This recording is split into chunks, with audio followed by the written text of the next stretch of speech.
Okay, so what we're going to try and do here is find the electric field inside and outside of a spherical insulator that has total charge Q and radius A, and the total charge Q is uniformly distributed over the volume.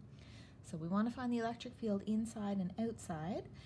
Let's start with inside. So what is the electric field at some distance r, which is less than the radius of the sphere A? So the first thing we'll think about is, what does it mean when it says carrying charge Q uniformly distributed over its volume?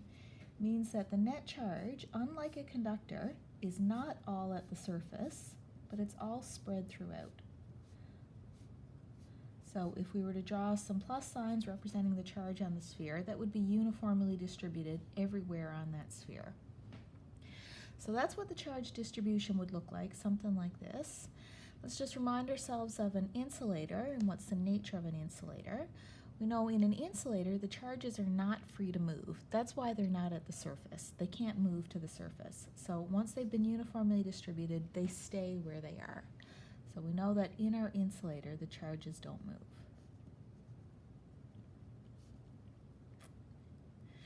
So if we want to find the electric field, we're going to need to use Gauss's law, so we're going to have to pick a Gaussian surface upon which to apply Gauss's law. So if we want to choose a Gaussian surface, let's decide where we're going to put it. We want the electric field at some distance which is less than the radius of the sphere. So let's pick a surface that's inside the sphere. So we'll put our Gaussian surface inside. Since our charge is a sphere, let's pick a sphere for our Gaussian surface. So let's choose this for our Gaussian surface. So our Gaussian surface is a sphere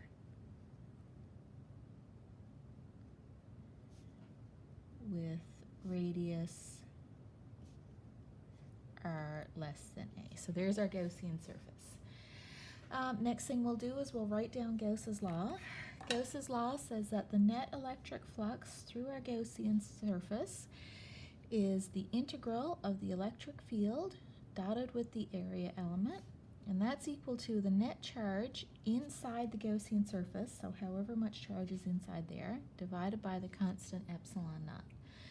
So there's a couple of terms we're going to have to figure out here. How do we write down E dot dA, and how do we figure out what is Q inside? Let's deal with E dot dA first. So what is this guy? So let's think about it. We're trying to find E dot dA. For our charge distribution, the electric field is going to be radially outwards everywhere. And that's because of the spherical symmetry of the problem. So our electric field points outwards everywhere. So that's the E part. For our Gaussian surface, dA is the area element, a little bit of area of our surface, so that would be a little bit dA. That also points radially outwards.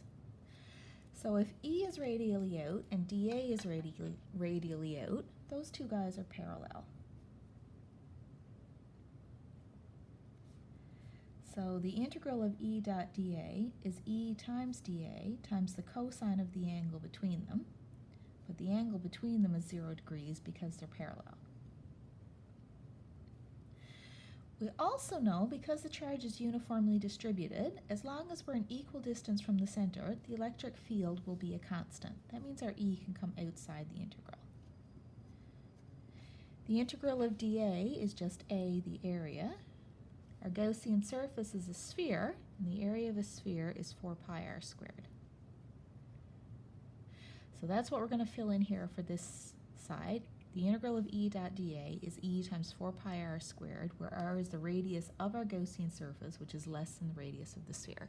In the next part, we'll find how much charge is inside our Gaussian surface.